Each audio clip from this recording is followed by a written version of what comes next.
This is the 8-9 Combo. This is the 8-9 Combo. I'm Brett McKay. This is Harry Jones. And the Six Nations, mate, has hit the ground running.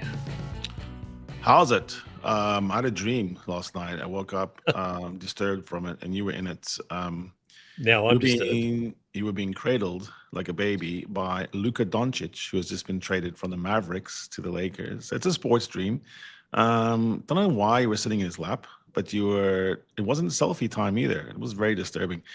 However, he was describing his diet, and he kept getting your name wrong, which is a real thing for you. I don't know why the name Brett cannot be heard by Canberran baristas. It's a great question. What are you getting nowadays? I see bread still. Yeah, well, I think what I thought was Brad the other day was rightly pointed out to me. Might have actually been bread, B-R-E-D. Yeah. Sort of the name's that. One of the easiest to spell names in the world. I'd have thought so. The name of the World Rugby Chairman. Should be easy. Coffee misspelled. I'll have to ask this. This must be a worldwide problem. We'll get into the ins and outs of the second week of the Six Nations very shortly, but we start every week the same way with cheers and jeers. But the twist this year is that we are leaving it up to the jeerer, whether it's jeers or, in fact, double cheers. And you are leading off with cheers, my friend. Marchand. I am now going to read from William Servat, who just gave a quote ahead of the Le Cranche in Twickenham. And I love the way that these teams really don't hold back in their majesty of describing things. Playing at Twickenham is always special. It leaves a mark physically and emotionally. You'll never come away unscathed. Sometimes you walk away with immense satisfaction. Sometimes with bitter disappointment. England, beyond tactics, rugby remains a combat sport. It requires courage. It's magnificent. It's brutal and demanding. Commitment. This game will be no exception. It will, without doubt, be a real battle. Le Crunch. Not holding back by the French. It's melodrama. I love it. That's something, isn't it? He's the old hooker who's now always right next to Galtier. You know, you look at coaching boxes and you see who's always the guy right on the shoulder. It's always William Servat when you look at coaching succession. Galtier still looks like he's about to dive into a swimming pool. Those aren't even really expensive, by the way. Apparently, like, it's more of a tick or a fetish. Like, he just likes those. But they're not like... Ticks and fetishes are very different things. I don't know, whatever. You know, the French. A tick and a fetish in France is probably the same thing. But maybe. You would think like, he has designer made by someone. No, it's just like some crappy, station jobs. It's like when you're wrestling or something. Fair. Jeez, it is jeez this week, mate, and it's got to go to the ACT government here in Australia, who ensured that Canberra, the national capital in Australia, would miss out on Rugby World Cup games in 2027 by putting forward a bid that was quite rightly rejected by World Rugby. And they made themselves look rather silly by making it sound significantly more substantial than it really was. And they were found out within 24 hours. And there's a lot of factors at play here. And it's beyond frustrating as a rugby fan in Canberra. But any government putting forward a bid that includes revenue made from selling tickets and hospitality to that event just deserves ridicule, because that's where their bid fell apart. What they said was $10 million actually included significant chunks of that as revenue from the event. So their actual bid was a fraction of it. Too many porn-swilling politicians going around and round on roundabouts in your area. They thought that would be clever, but that probably... Yeah, like in 10 minutes, people are uncovering that and saying, no, what is this? Senator Pocock came out and said that was ridiculous too. It had the next day, the paper here in Canberra had said, this is what it's actually really about. and they deserve all the criticism that they have been getting since. Boo. Yeah. Indeed. You know who A writes quick about this message- stuff really well, by the way, is our friend Jeff Parks. He's very good at writing about the spin doctors of Rugby Australia and the various governments, both federal and state. Yep, and he made a really, really good point in his wrap on Monday, that being that it shouldn't be up to World Rugby and it shouldn't be up to state and federal governments in Australia to have to come together and be forced to negotiate something that results in rugby being played in cities all around the country. Look, that is literally the job of Rugby Australia. Look, it's even a national issue, right? So rugby does not loom large on the sporting landscape of America, but in the U.S., in the planning stages right now about the 2031 World Cup, the first thing, the only thing, the first step, and what I've been involved in a bit is where. And you make it work. You've got to have a big event in New York. You've got to have a big event in LA. Not because of the people inside the US who couldn't give a fig about those two cities and they're not that huge and loom that large in the national landscape. But a visitor, you're coming from, Italy or France. You want to go to New York. You want to go to Miami. You want to go to the places. They played a Cricket World Cup in the USA and the Caribbean, and they built a temporary cricket ground in New York. Yes. Anyway, you want to be in the capital. So Canberra, no matter what you think about the capitalness of it, it's the capital. And Melbourne is being looked at for the NFL is going to play in Melbourne next year. If NFL's coming to Melbourne, exactly right. Anyway, that's boo. That's a boo. A quick message before we get into it. If you're listening to the 8-9 Combo via Spotify or Apple Pods or any of the podcast platforms, just very quickly hit subscribe right now. And if you're watching on YouTube, just hit the red subscribe button down there in the bottom corner. Just like Paco Cervantes 1976 and J-Long 626 have done in the last week or so. And I like Paco. He's my friend. Yeah, good. You won't miss an episode then, and the numbers climbing keep us having great rugby chats every week. So go and do that now. Yeah, follow us. It's really important to follow us because this thing kind of works on that basis. Like you might follow us on one thing, like on X or on Blue Sky. Follow us everywhere. But follow us everywhere. Everywhere. Yeah. So we've done the seven deadly sins. This week we're going to talk about punishment. That's our theme this week, punishment.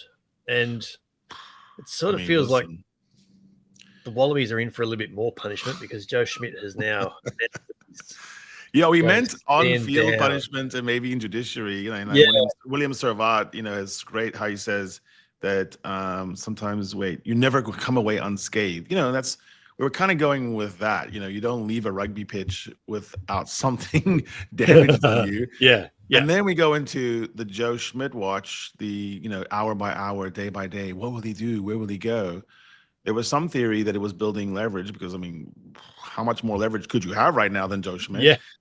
But in the end, into the sunset-ish. Maybe I'll go. Maybe I'll ride in the sunset, but maybe I'll be around the corner to tell you stuff. And I'll say this: it's not at all surprising that he's elected to not carry on. And the longer this went on, and the fact that they didn't get it done before Christmas, and then they were saying end of January, and then they were saying we really want to get it done by the start of Super Rugby. The goalpost kept changing, and that to me was a sign that if he wanted to stay on, he would have made that decision after the spring tour. I totally understand why he's decided to put family first. He retired from coaching 2 years ago. He was talked into coming back to do the Australian job. So I totally understand the decision that he's made and respect him for that. That said, it's a bugger he's not staying. Say it ain't he's done so, some Joe. Fantastic stuff. I think Yeah. he should have. I think he should sacrifice his family and happiness and joy for the greater good of not his own country. Why should his family be punished It's for the just sins 2 of years. Australian rugby?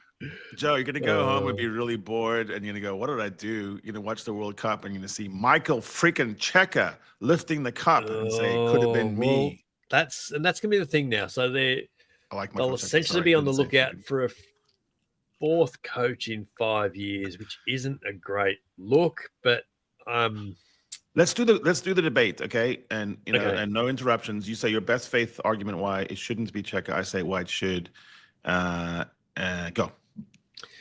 I think that what Australia are now looking for is not the 2027 World Cup coach, but the 2031 coach. What they need right now is a 5 and 6 year coach, not someone to come in and blow it up for 12 months and then get a result at a home World Cup. I just think this team, where it's rebuilt itself to, it can't go through another new coach cycle. It needs to be a continuation of where they are now. And if Checker comes in, it would just be a clean slate, blow up, and it would be short-lived. His life cycle is becoming shorter and shorter now, and I just don't think that fits what the Wallabies really need for the next 5 or 6 years. That said, I accept that you're going to make some very good points here. My humble and esteemed and dignified opponent from the capital of Australia made a very, very succinct and good précis. I actually agree with the constituent parts of it, by the way. But where we diverge is the paramount importance of the 2027 shindig on your home shores, because I think if it goes wonky or pear-shaped, I actually think rugby in Australia is in peril. And so I would go with the proven hand. I wouldn't say steady hand, because Checker is sort of a wild man, but he's really good at steady, getting you to the semifinals or the finals. And he has a sort of a knack of coming in, like even the Tigers, much better this year than the year before. Same players, or maybe even less players. And so I think he's good at he's feisty, he's divisive, he's polarizing, he's wild, but he wins. But then you label it that way. So I kind of think you're right. You need a longer. And here's the thing about Joe Schmidt, you would have seen as sort of that kind of guy, and then he's gone too. So there's the vagaries of life, or if you plan for long term, like Eddie was doing in 23, it blows up in your face anyway. So I don't know. I plan for a danger. A shorter. But anyway, it looks like to me that what I've heard is that if it's someone in country right now, then Joe might stay on as advisor, but it certainly wouldn't happen with Checker. I don't think it would happen with anyone external. So the Rugby Australia statement, it said that Schmidt is prepared to stay on if his successor will have him, essentially. And my gut feel is that if it's one of the current Super Rugby coaches, then they would probably make that work, even if it's just, for the next 12 months or so. It's probably, from a continuity point of view, it's probably worth doing. But if an external coach comes in, and like aside from Checker, I've seen Jamie Joseph's name thrown up, for example. If an external coach comes in, they're not going to want, as you said in our chat group, they're not going to want the old guy standing in the corner going, "Oh, I didn't do it like that." They're just not going to accept that. The better and more established the coach it is, the less likely they'll accept that. Yeah, exactly. If it's the first time they've been a test coach, then you could see that sounds good. Can I give you a bonus, Jeers? And that is to the Rugby Australia statement, who framed that was terrible. They framed the whole statement as good Joe news. Schmidt extending his coaching tenure for 2 minutes to after the Rugby Championship. So yes, he has extended his coaching tenure for another 6 weeks to take in the Rugby Championship and the Bledisloe Cup, at which point then he'll step aside. Just stop it, guys. Buried Stop that writing lead things like that. It's so paragraph 5. stupid. And of course, all the headlines immediately were, Joe Schmidt has stood down. It's stupid. I cannot do this anymore. The idea that you could float something that ridiculous by the body public, and that we'd just swallow it. Is insane, guys. Just say what it is. Taking people for mugs. It's horrible. Anyway, good jeers. Anyway, double jeers. It's punishment. Double punishment. But an exceptional weekend of rugby awaits up in the north with beautiful rivalries. I've heard it said that this particular matchup, these three, are the rivalry matches, which is funny from the outside because we don't think of the Irish and the Scottish as hating each other, but in a rugby context, they have really get on each other's nerves. It's just like it's three games that are going to just lay benchmarks about all six teams. Italy, Wales in Rome. England, France at Twickenham. They're both on Saturday, and then on Sunday, Scotland, Ireland up at Murrayfield. Sad for Wales that is true, but it is absolutely veritably true that this is one of those games where they could possibly sneak a win, and that's all. That's all they think about right now. So they, I went back and I want to rename Taulupe Faletau Talisman Faletau, because every time he is described in the team sheet in the Welsh press, it's talismanic. Some of those players are talismanic. Are you just renaming him so that Google Maps will just do the local labeling? This is how renamings work these days. Well, that's always been true, by the way. Like the French call the English Channel a different thing. They call it they do. That's true. The neck or the shoulder or something. La Manche, and they have and as you could imagine, you just do that. The problem with people doing it now is it's like redrawing maps now versus doing them 100 years ago. It always feels a bit weird. Yes. Well, now I just look at the pack. Go ahead. Sorry. Oh well, so Wales have brought back Faletau, which I think is a good. But I just want to read the actual pack, and people just absorb this. Okay, so put all preconceptions aside. Forget what's happened to Wales in 2 years. Just assume we just finished the quarterfinal in Lyon, where Wales pounded Australia. Eddie Jones, and then I say, hey, we jumped 2 years, and here's what the pack is: Taulupe Faletau at the back, Jack Morgan, the captain. James Botham, a formidable locking duo of Will Rowlands, one of the best maul and line-out locks in the world, playing in France, and David Jenkins, who is outstanding, by the way, Exeter man. And a front row of Gareth Thomas, Henry Thomas, and Evan Lloyd. Very Welsh names, by the way. And off the bench, you have Nicky Smith, Elliot D, of Aaron Wainwright. That's...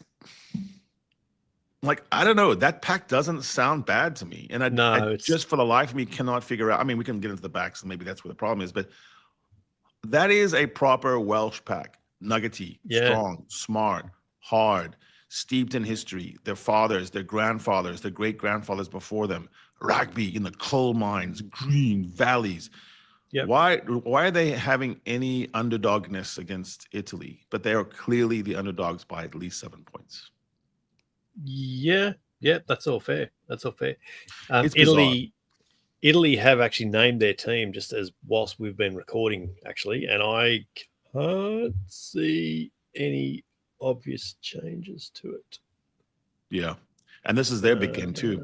Italy. Yes, this is the game that they put in permanent marker. This is the game that this is their must win.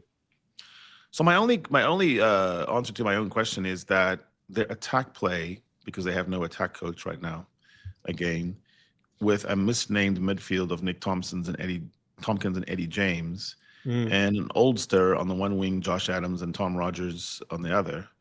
It's just they don't know what to do with the ball. They at some points in first round, it looked like to me that it was equivalent to a local club schematic. It was very sequential and deep, with each man about 3 meters behind the other, almost a cascading 1987 attack where you'd see that old grainy film and people doing big giant movements with the ball. And I go, so there's probably there was enough ball. When you went back and looked at it in the beginning of the game against the almighty French, Wales developed a few nice positions, and they had nobody. No George North, no Jamie Roberts, no Louis Rees-Zammit going over to America playing at being a kick returner. And then now you look at it and say maybe Liam Williams, maybe Thomas Williams. Yeah. It's not much. Liam Williams once upon a time used to charge into backline plays between the centres, outside 13. Intercept and he was on his own team. And he would glide into an attack and literally make something out of nothing, and you just didn't see that last weekend. And I don't know whether that's wonderful player, brave player, plays above his weight, but he's in Warren Gatland kept talking about youth, and then you have Josh Adams and Liam Williams, who cannot run away from anybody. No.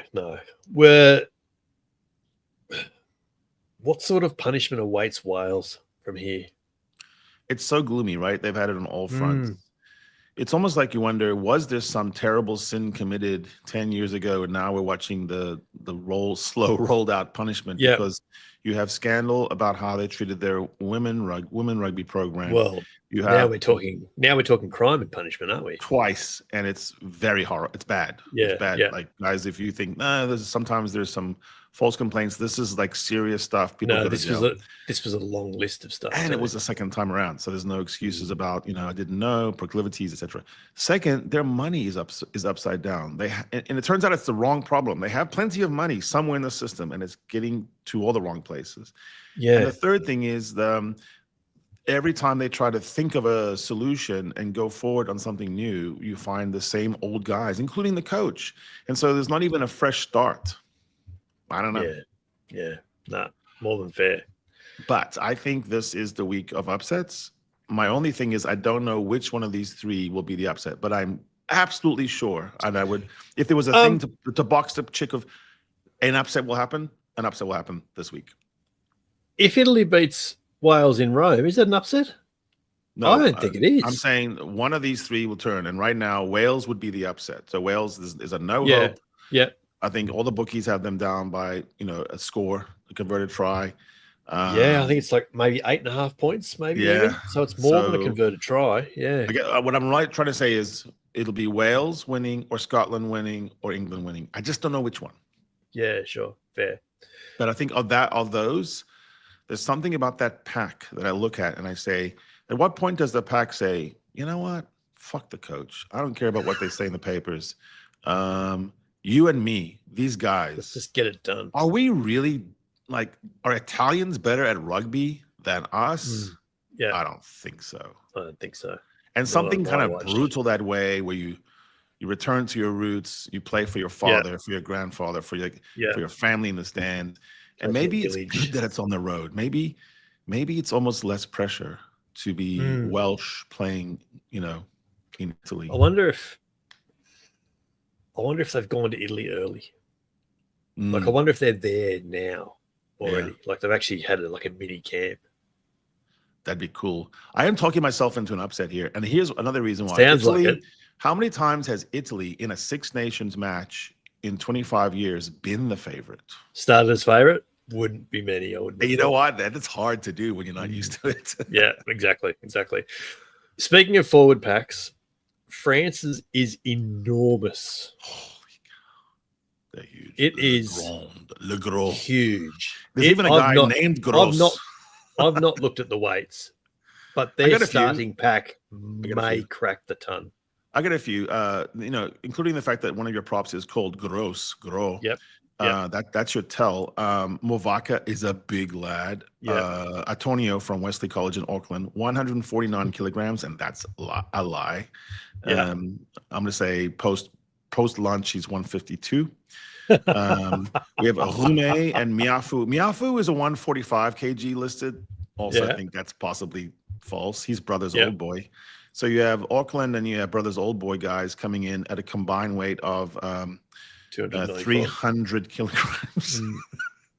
That's ridiculous. And then you have Crow, who's a hard man, Budaholm, who's a hard man, Aldred. So it's a very, very brutal pack. And you go, but maybe when the bomb squad comes on, it'll be Quacha Smith, whatever. Le Quacha. No, it's a 2-meter guy, Hugo Orado, and a 2-meter guy, Guillard. And then you have Georges Henri Colombe, and he is just the same size as Antonio. What a wonderful, wonderful French name. Have they Cologne? gone? You like Have they gone Georges Henri? 6-2? They have gone Yeah. 6-2. Yes, they go 6-2, and they have on the bench. Gigot in 21. They don't have a 10 on the bench. They have they just shift around Ramos and Dupont. Dupont will slot. They just kind of do playmakers, yeah. Yeah. Jalibert in for Intermac, who I think I said in the weekend wrap, he will get 6 down to 3 down to 2, which is exactly what he got. Yeah. I like Jalibert at setting Bielbiri and Penaud free. First of all, he plays with them. I wish I could remember the stat.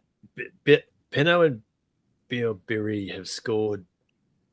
I wish I could remember the stat. It's something like 30 tries in their last 25 games. It's like combined. Like it's ridiculous. And so a lot of that's with Bordeaux. And Jalibert is really good at getting the ball. And he plays like a proper 10. So what's interesting is the French with Dupont, until they switch on Le Garrick, sometimes they play exclusively through 9. Yes, and so that's revealed on the stats in the sense that the 9 is a runner. He's also a ruck target. He sometimes gets across the game line. Dupont, because of 7, sometimes backs up and goes diagonal. So when you put Jalibert on there, who's more of a Finn Russell type, we'll say, who's probably a genuine fly half, cross kicker, distributor type. I don't know. It's going to be fascinating to see how they go because it feels like 9 and 10. It's a bit like having 2 point guards in basketball. Speaking of Doncic and LeBron James, if you have 2 players that want the ball all the time on a team, even though they're really good, it can be problems. It can be. Intermac, instead of being like a second 5'8", as the New Zealanders would call it, he's almost like a second inside center. He's a third 5'8". He's like a running midfielder. You look at the whole Six Nations stats for an entire tournament, and I love their stat space. So many different ways. They have the ball chip now, which adds onto it. And Intermac stood alone among all the fly-offs. I mean, like a different position in number of kicks, nothing. Number of passes, none. I mean, he's really just a standoff. He's like a guy who comes like an old school standoff. Yeah, exactly. It's very interesting to watch how his stats compare to, like Finn Russell is a good example of the ball's in his hands all the time. He's doing the majority of the clearance kicks. He exits. It's Ramos and Dupont that do all that stuff. Yes, and Intermac is there to set the width from which they attack. Exactly. And then he just gets the ball out to 12 and 13, and then they launch the attack from there. So Mathieu Jalibert is a very different cat. He's also, lest we forget, Jalibert has 34 caps. He's not a. Yeah. I mean, once upon a time he was the man. Yep. Famously told Gautier to stick it late last year. I like that too. I like Jalibert. I like starting on the plane. I like that he's feisty that way. So England, we don't have the exact team sheet. Fabian, I'm not playing. We don't have the exact team sheet of England, but from what we've heard, there's going to be a speed uptick. So you have, if you move Marcus Smith to the 15, he's considerably quicker than Freddie Stewart. Slidehome coming in on the side because Caden Murley injured himself singing his debut song. Go on, watch him on YouTube. Toneless, soulless, but good on him for. Can I recommend the mute button? It's very bad. and then he's sort of Borthwick apparently has given up on the Ben Tom Ben and gone with the Ben Tom Ben Tom. Yeah. He's traded a Ben for a Tom. So now, as Charlie Morgan puts it, there's now 2 Toms instead of 2 Bens. 2 Toms and a Ben instead of 2 Bens and a Tom. So let me just think. Are you writing all this down? England is the underdog at home. Twickenham man will be in full grouchy mode, looking for reasons to fret and bicker. On the other hand, if on one glorious day here in Richmond, Twickenham, Southwest, like if it flips, you can imagine the whole rugby world going mad in an instant. What if on Saturday afternoon in Rome and in London, Wales win and England win? Look, if England wins, narratives will implode with their flippingness. You know, with the weirdness of the French, I could imagine in one moment Galtier being under severe pressure, which is weird because, you know, they're well set, their age profiles, the depth is amazing. Talk about a team well set for 2027, they're French. Yeah. But if they lose... But if they lost this and they lost it badly, this would be the sort of game where coach loses dressing room. Yeah. And I think it's because it's so set up that England is so shit. And I think that's a bad narrative. Yeah. Bernard Jackman, our friend Birch, writes about this, about the adaptability of the Irish turning a match in 25 minutes, when if you looked at the whole narrative and what England did, England is not that far off. I mean, they've got themselves in their own heads and they're finding ways to lose and all that. But you look at the teams they played in the last 10 matches. New Zealand, Springboks, and it's exactly and losing in some fashions where you can look at it and say, "Oh, that's why we lost." And so his point is, no, Ireland's a good team; it was adaptable.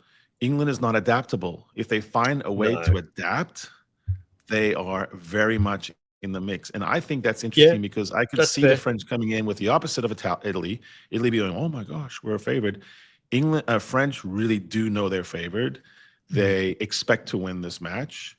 I think it would be a crushing defeat, and particularly if they lose in a certain way, which is, what if at scrum time Will Stewart just schools Garreau, or what if at line-out time there's a big malfunction? All those things can happen in set pieces. Yeah. Imagine France losing to England after putting 40 on Wales. Wow. I like the ref there for Twickenham too. I think he's just behind Ben O'Keefe in handling weird matches where everyone plays really, really close to the law, over the law, like, which I think is going to happen in Le Crunch. And so, who's the referee? Nika. Oh, our Georgian friend. Oh. Yeah, he's very good at scrums. He seems to understand the scrum dynamics, the shear and the feet, and I think he makes good calls. So that could be interesting because I think the French get away with things at scrum. I think you're being generous. Going back to Intermac, you reckon that's the right call? I mean, vagaries of the judiciary system and how they shoot themselves in the foot on a weekly basis, that always looked like a 6 weeks down to 3 punishment. I mean, yeah, but it's just also the whole thing, the whole way we set up our judiciary is silly. I mean, we've made a rod for our own backs. This is one of those functions that does better, just like any court system, with a more centralized, precedential thing, so everyone sees things, they know what it is. But so they have that. Like World Rugby set the guidelines for foul play judiciary, and everyone uses it. But the same guidelines, then in their appendix, when it comes to punishments, then straight away get into 50% discounts, and it's just like, you're deliberately starting high as a deterrent, and then you cut it in half at the first instance. Like, well, there's that, which I think is point? Another silliness. There's 3 layers of absurdity. One is the way we get to what the final answer is, which is silly. The second one is, I think it should just be a body, because there's no reason for it to be anywhere else than what it is, and it's the same people, and it has precedential value. They follow their own precedent, which in the end starts to have a very predictable. So when you're watching a game, we don't even have to say, I wonder what that will be, and have a debate. We know exactly what it is. Yes, and by the way, fair. it should be less. That type of hit, I'm comfortable being 6 weeks and really being 6 weeks, because I don't think 3 minus 2 minus 1 is much of a thing. He still gets to play against Ireland, for example. He launched a shoulder into a cheekbone. Yeah, and it was a number 10 doing it. So I would double it for a 10. Like, what are you doing? It's not your job to do that. Yeah, fair. Scotland Island, Murrayfield on Sunday afternoon. That could be a really, really interesting game. I think that's the one that I probably watch live this weekend. Yeah, that's going to be fun. And you can see that depending on this result, the entire tournament changes if Scotland So that's just a little bit more than a year ago. A year ago it was 13-10, and it was in Dublin that Ireland won. So now it's in Murrayfield. It's a day game. It's very cold too. The Scots will be in full voice. And underline, like we've said, and you can go and read about this. Charlie Morgan writes well about how this is the most niggly of all. And they talk about why, right? So, and these things develop organically over 7, 8, 15, 20 years. And they have antecedents in history, but they also just have like irrational, made-up narratives. And then, who knows where it started. But the Irish believe that the Scots don't show sufficient respect to where their Celtic brothers in Ireland have got themselves to. Like we are definitely the older brother now. We're the senior state. Like Ireland is it. And Scotland is always talking themselves up, they say. That's the narrative from Ireland. From Scotland, they say, oh, it's very recent that you got this good, and you're very puffed up, and we want to bring you back down. Yeah. It's curious, and you can absolutely see that the argument's being framed that way. I can see both arguments, and by the way, I go, I see that it's true. The Irish are a bit awkward right now in their greatness. So like they don't, it doesn't fitting them that well because they're not used to it, and I'm not sure they know how to handle it like the Kiwis do, or people would argue this about the Saffas, but at least they've been there for a while, right? And the Irish are kind of like, who are we? And they want to be treated as still the little plucky undercard, but no, you were like one of the best teams in the world. You should handle Scotland. Ireland doesn't have upset wins anymore. No, yeah. So that's the reality, Irish friends. I looked at Opta Johnny, and then I looked at the ball speed chip, and I tried to find things that were interesting between these two teams. And I find that they are really interesting because in some ways they're so similar, and then they get polar opposite in others. One of the opposite things is, and you don't think of this because the what we say about Finn Russell is obsolete. Finn Russell has turned into a very percentage-based, calm, guiding hand, really conservative 10. He doesn't just play like early Quade Cooper or early Finn Russell anymore. And so his passes are very short compared to what you get from Sam Prendergast, for example. Like Scotland plays almost the most narrow. It's just France and Scotland most narrow, and then Ireland the widest. In terms of getting the ball to the third guy, the third pass, all crucial, interesting shape. Ireland by far the most, Scotland the second least. Only again France and Scotland. And so they are playing a much more power, narrow. They don't get into the trams as much. On open side, blind side, Ireland doesn't go blind side. They don't go short side, whereas Scotland does a lot. Love it. Duhan van der Merwe steaming up the left with Ben White. That's a trick play for them. That's what they do, yeah. And then on exits, it's curious about curious about Scotland not getting to the third. They don't. The third pass. It's as 1-2. 1-2. Because think where Hugh Jones is doing all his damage. Skip. It's a skip pass though. Yeah. And so true. What's interesting is Sione Tuipulotu going out. They were making some of those, and now with him gone, Finn was doing that skip. Now he got intercepted once. That's fair, but it wasn't like he was playing wild Finn ball. No. That was the design, was to get Hugh in space earlier, and they were going 1-2. And they also sometimes... And he was running a lot of outside in lines too. Yeah, and Ben White was doing some exploratory runs, Horn as well, and then feeding guy on the shoulder. So the ruck was resulting with two passes, one pass, one. Ireland is routinely getting, through the hands twice to the third receiver. So that's interesting. Because they deliberately play to Lowe and Hansen a lot because they launch. Yeah, Ireland have almost mastered the second phase attack from the tram lines. They go back to go forward. Yeah. Yes. And they go way back. They'll lose 20 meters on purpose. Yeah. So that they can get outside the outside rush defenders and then launch a new attacking phase from out there in the tram tracks. Yeah. Yeah. Right. They do that, or they kick from that. Sometimes they'll go back 20 meters just to get James Lowe in flight in space so he can boom at 55 meters. Yeah. And they feel comfortable doing that. It's almost like a football team that routinely goes back to their goalkeeper if he's a good distributor, and they don't mind it, And so that's interesting because you're looking at two very different shapes. Now, what's interesting to me is where on the set pieces where they might have problems. The Scottish scrum might struggle a little bit. They are leaking some penalties. Their tight five isn't nearly as strong as Ireland's right at the moment. Johnny Gray is a big ad, though, and so I think he played magnificently in first round. I'm loving to see him against James Ryan, but very much potential Lions teammates. And I thought Johnny Gray should have played in South Africa for the Lions because he's the perfect, as our friend Digger would say, he's the perfect workhorse. Get him on the field, quiet toiler, doesn't take a back step. Scott Barrett. Exactly, just a worker and full of fire.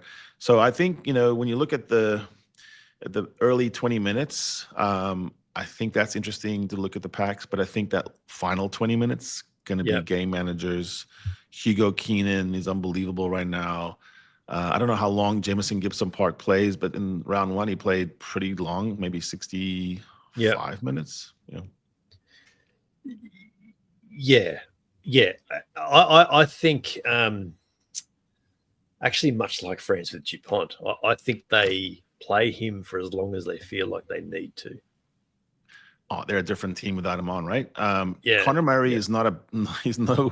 They're very different nines. Slouch, but the ball chip technology stats I looked at were really interesting on that too. Connor Murray is playing a completely different game than Jamison Gibson Park. Yeah. By the way, people talk about have accused me of making Jamison Gibson Park too good in comparison to Antoine Dupont. Now, first of all, I'll just say they're very different nines, but there are actual attributes in which Jamison Park really is good. Like, for example, his hang time on box kicks is meaningfully, substantially, variations better than everyone else, a 9. And he launches it with simplicity. It's not like he's going, and no, I'm going to kick really high. He just, I don't know. He's able to launch that thing. Yeah. His accuracy on the pass is measurable now. You look at some of these ball chip technologies, and what's funny about not just comparing, say, Jamison Gibbs Park to Antoine Dupont, but Antoine Dupont to Nolan Le Garrec is really different. Yes. Le Garrec is among the longest and Dupont the shortest passes. They call it the efficiency of spiral, very different. And that's funny how that works because a lot of teams now, and not just international level, even coming back to professional club, a lot of teams now are running contrasting nines. Yeah. The guy coming on in 21 plays a very, very different game. Look at your Wallabies. I mean, those are all different cats running at 9. Yeah, and even all the states as well. Very, very, very different. Springboks are very much that way with Grant Williams, Faf de Klerk, Jaden Hendricks. So these are very different nines. And so it's almost like you pick for that game. Obviously, France don't do that. I mean, Dupont is the guy, he's the captain. But the change of pace is interesting. And when you put it on, so look at when Jack Crowley came on, it was a 3-point game, and he stopped throwing long passes and he kicked. And he said, we're going to play the rest of this match in your part of the field, and we're just going to see what happens. His game management took over. Yeah. When did Ireland replace Gibson Park v France pulling Dupont off at 49 minutes? He was one of the 6-man rotation, wasn't he, on 49 minutes? No, I think he stayed on, though, because then they just make him play a different position. Yeah, they brought on, let's see. Yeah, the French are doing this right now. When they do the big bomb squad, they leave Dupont on, but bring Le Garrec on. Yeah, they push him. Yeah. Well, it's not even a 10. I don't know what it is. He plays Dupont. Well, and so in fact we can touch on this because whose team of the week did we see named Gibson Park at 9 and Dupont at 10? Which I hate that. Like that's a cop out, but. It's not really a 10, though. So what happens is when they do that, Ramos sort of takes on more of the 10 role. And Dupont plays this sort of sweeper, almost like a 7s role. Yeah, he's all over the map. The hybrid backfield. Yeah. Where do you want to go from here?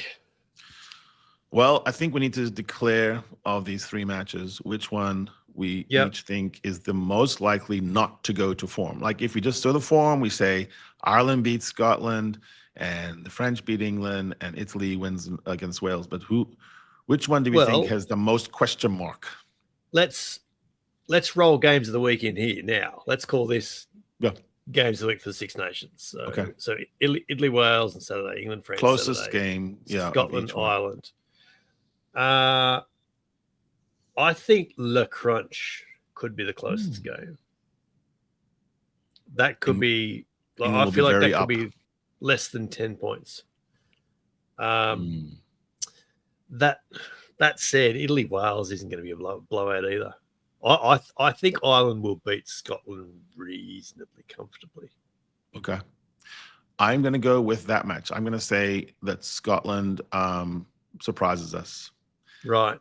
And I think my logic is has no logic, but part of it is because of the inherent difficulty when you don't know who your proper 10 is. Yeah. It can disturb you when the other team has a really clear 10, Finn Russell. And the other thing is right now the Scots are really hot at finishing breaks. Yeah. And I was thinking about that. I think, well, if England could have finished some of that stuff, it would have been a different game, but they couldn't. And I think Ireland's not that quick when they turn around. Yeah. Like when they have to turn around a Ringrose, Henshaw, Lowe, I don't know. I mean, Keenan's quick, but the rest it's actually, is not. When you look at these three games, it's actually hard to pick one out as a game. Like I could put a circle around all three games. Intellectually, I say Wales, but then because I look at the pack and I go, well, it's a good pack, but I just don't feel it. I feel like they don't have the power and the spirit. You're right about England. Through that one. They will lift. They will lift for this, and the French are notoriously bad when they believe in themselves too much. and so maybe that's why. So maybe England France is actually game of the week. There. It'd be fun. William Servat believes so. I mean, I'll just return to his words, and he said, "It will, without doubt, be a real battle." He knows. This is the 8-9 combo with Brett McKay and Harry Jones. And a reminder, in 2025, the guest program we've sort of shuffled to midweek, as you'll have noticed. And we're now kicking off the rugby week with the weekend post-mortem, looking back at all the big games and the big results each weekend. That's out late Sunday, or actually probably early Monday morning this weekend, particularly depending on where you are in the rugby world. So we've covered off the Six Nations games. There's a round one makeup game in the Irk between the Stormers and the Bulls in Cape Town. Look at you get all happy about this one. I love beating the Bulls. I love it when the Bulls think they're going to win and they don't. Yeah, there is something about that. We don't play rugby. We don't play proper rugby with a proper plan, but we can if we want. Yeah, we're going to switch it on this time. They kind of need to, though, the Stormers, don't they? Yeah, it's about time. I mean, we're pacing ourselves. Pacing yourselves. We have a nice run in. We have a nice run in. We'll be there at the end. We're going to do a Munster this time. We're going to be shady in the back and then do a Munster. Just come finish hard and win it. The Bulls are currently third, and they're 7 points off Glasgow in second. The Stormers are 12th on 21 points, but they are less than a win behind Edinburgh in 8th on 24. And we have a game in hand. And you have a game in hand. Yeah. And there's a few of these funky South African makeup games over the next few weeks, in fact. Yeah. So that the whole thing will look different. It should look like 4 South African teams in the top 7-ish. Yeah. And that will look better. Shout out to my friends, the Lowe family, David and his son Elrich. Elrich is doing surgery this week. Had to wait for the swelling to go down next week. And it's horrific injury where almost everything is just pulled off the bone. But specialists have high hopes. I mean, it'll be a long road. It'll be a year, 18 months-ish. It'll be at least 12 months, won't it? Yeah. Strong boy, hard mindset, gonna do it. Yep. No, good shout. It's week 8 in Japan, Rugby League 1 over there. And I'm looking down the list of games there, and I think, Cannon Eagles, Kubota Spears, that on the Saturday, that looks all right. That's 3rd against 4th. They've both got 4 wins from 6 games. And then you scroll down a little bit further, Saitama Wild Knights v Toshiba Brave Lupus. That's 1st against 2nd. Wild Knights are unbeaten. Brev Lupus have got 1 loss. Grand final replay from last year.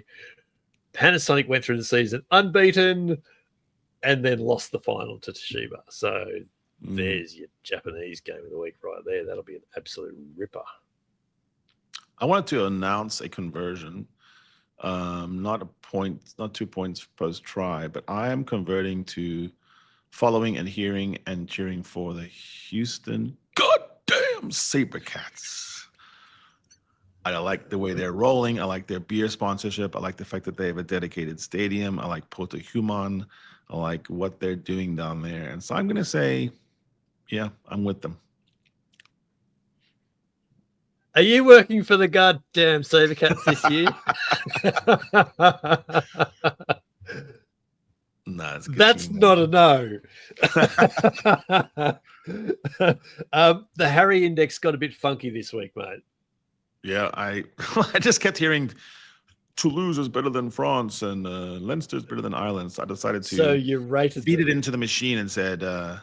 Oh, Harry Index, I have to bow and kneel. I've got some questions.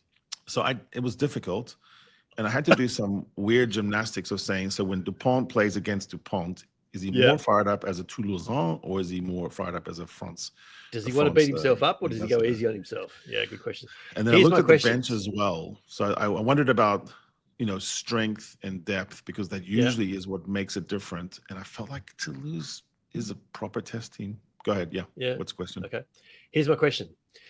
How have Argentina dropped from 5th in the World Cup ranking in the World Rugby rankings to 10th in your list? Oh, because what have they done? And warning, there's going to be a follow-up question here.